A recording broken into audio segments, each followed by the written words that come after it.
দিন একটি যুদ্ধ যা থামার কোনো লক্ষণ দেখা যাচ্ছে না। একটি সমুদ্রপথ, তাও 34 দিন বন্ধ। একটি বিশ্ব ধীরে ধীরে জ্বালানি সংকটের দিকে ধাবিত হচ্ছে। মধ্যরাতে আকাশে সাইরেন বাজছে। ইসরায়েলের পবিত্র পাসওভার রাতে ক্ষেপণাস্ত্র ছুটছে শহরের দিকে। একটি বিশাল ব্রিজ মুহূর্তেই ধসে পড়ে ধুলোয় মিশে যাচ্ছে কংক্রিট আর মানুষের জীবন। আর দূরে বসে যুক্তরাষ্ট্রের প্রেসিডেন্ট হুঁশিয়ারি দিচ্ছেন, এটা শুধু শুরু। বিশ্বের সবচেয়ে গুরুত্বপূর্ণ জ্বালানি পথ অর্থাৎ হরমুজ প্রণালী এখনো বন্ধ। তেলের দাম বাড়ছে, দেশগুলো প্রস্তুতি নিচ্ছে, কেউ যুদ্ধের জন্য, কেউ সংকট মোকাবেলার জন্য। সময় ফুরিয়ে আসছে। অনেকেই বলছে এপ্রিলের মাঝামাঝি হয়তো সবকিছু বদলে যেতে পারে।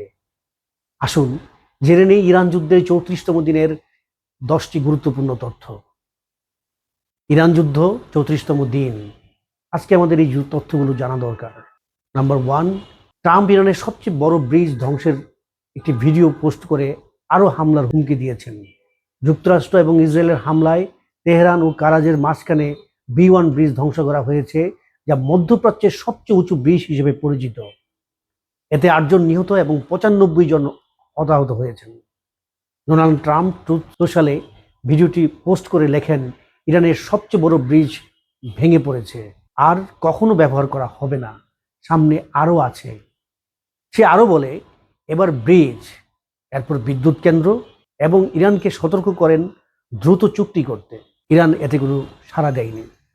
নাম্বার 2, ইসরায়েলের পাসওভারের রাতে নতুন ক্ষেপণাস্ত্র হামলা চালিয়েছে ইরান। ইহুদিদের পবিত্র উৎসব হচ্ছে একটি পাসওভার। এর প্রথম রাতে ইরান নতুন করে ক্ষেপণাস্ত্র হামলা চালিয়ে ইসরায়েলের অ্যারো অ্যান্ড ডেভিস স্লিং ক্ষেপণাস্ত্র ব্যবহারের বেশিরভাগ ক্ষেপণাস্ত্র ঠেকিয়েছে বলে দাবি করছে।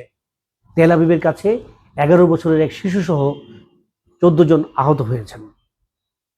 একটি ক্ষেপণাস্ত্র ক্লাস্টার সাবমিশন ব্যবহার করা হয়েছে এই যুদ্ধের প্রথমবার। নাম্বার 3, তেলের দাম ব্যারেল প্রতি $109 থেকে $200 পর্যন্ত যেতে পারে। ব্রাড কোয়েলের দাম বেড়ে হয়েছে $109।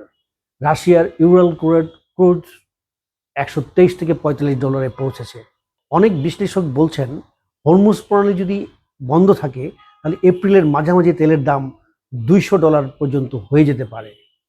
হরমুজ প্রণালী নিরাপদ রাখতে জাতিসংঘের ভোট। ইউনাইটেড নেশনের সিকিউরিটি কাউন্সিলে আজ একটি বিশেষ প্রস্তাবে ভোট হবে, যাতে প্রয়োজন হলে সামরিক ব্যবস্থা নিয়ে জাহাজ চলাচল নিশ্চিত করার কথা বলা হয়েছে।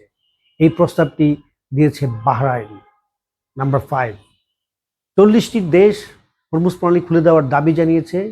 ইউনাইটেড কিংডমের নেতৃত্বে 40টি দেশ তাৎক্ষণিক এবং নিঃশর্তভাবে এই প্রণালী খুলে দেওয়ার আহ্বান জানিয়েছে।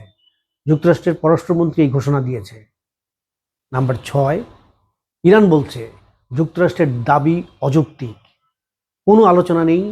ইরান বলছে যুক্তরাষ্ট্রের শর্তগুলি অতিরিক্ত এবং অযৌক্তিক, এবং কোনো যুদ্ধবিরতি আলোচনা চলছে না এবং হবেও না। ইরানের পররাষ্ট্রমন্ত্রী বলেছেন, বিশ্বাস এখন শূন্য। অন্যদিকে ইসরায়েলের দাবি করেছে তারা ইরানের ক্ষেপণাস্ত্র প্রধানকে হত্যা করেছে।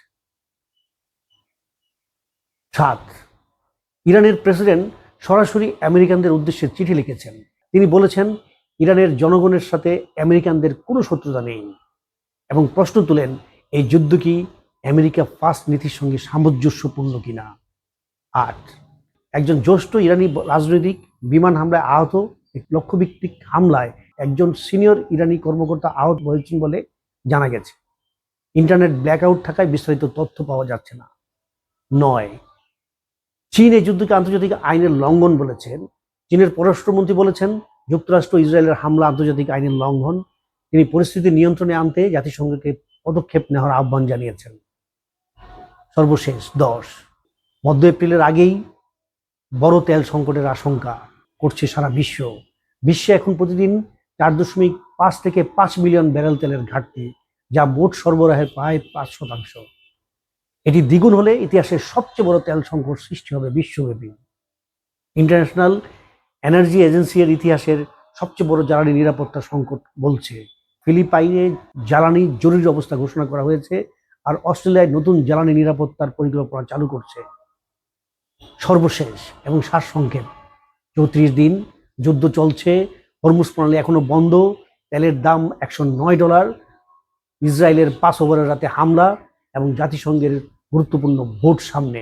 এই সংকট শুধু মধ্যপ্রাচ্যের নয়, এটি পুরো বিশ্বের ভবিষ্যৎ নির্ধারণ হতে পারে।